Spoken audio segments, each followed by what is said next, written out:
Tonight, scientists believe they have found evidence of a mass grave in Oklahoma and is believed to hold victims of one of the worst acts of racial violence in U.S. history, covered up for nearly a century. Omar Villafranca reports tonight from Tulsa.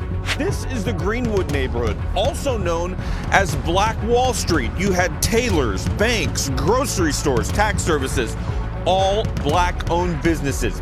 History had basically almost forgotten about this, but the city of Tulsa is digging up the past and trying to heal old wounds. Don't forget to like, subscribe, and hit the bell icon. At the end, comment and let us know what you think. Building sat where his parking lot was. Photojournalist Kevin Ross says he's grateful that a tragic, little-known part of Tulsa history is now coming to light. For decades, it was hush-hush.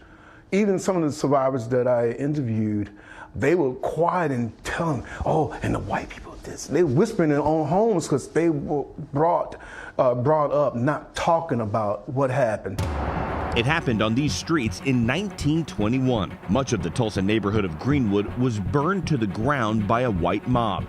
The group clashed with several armed black men who had gathered to protect a black shoeshiner who was unjustly accused of assaulting a white woman. After a shot was fired, violence broke out and hundreds of black people were massacred. Witnesses reported seeing bodies put in mass graves, but local officials hid evidence of any crimes. 99 years later, it's still not known where all the bodies were buried. Last night, a possible clue was discovered.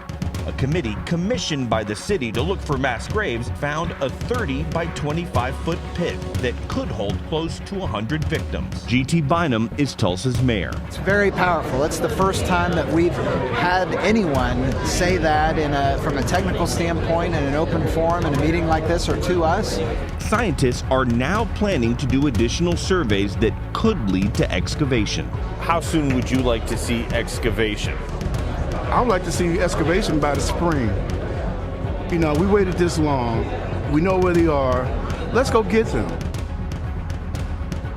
The city wants to continue scanning early next year. Now, to give you a little bit more perspective, 35 blocks were burned to the ground. One of the few things that survived that massacre was the basement of this church here. Everything you see above ground was built afterwards. And church leaders in this community say if remains are found, they want them relocated here to the Black Wall Street area.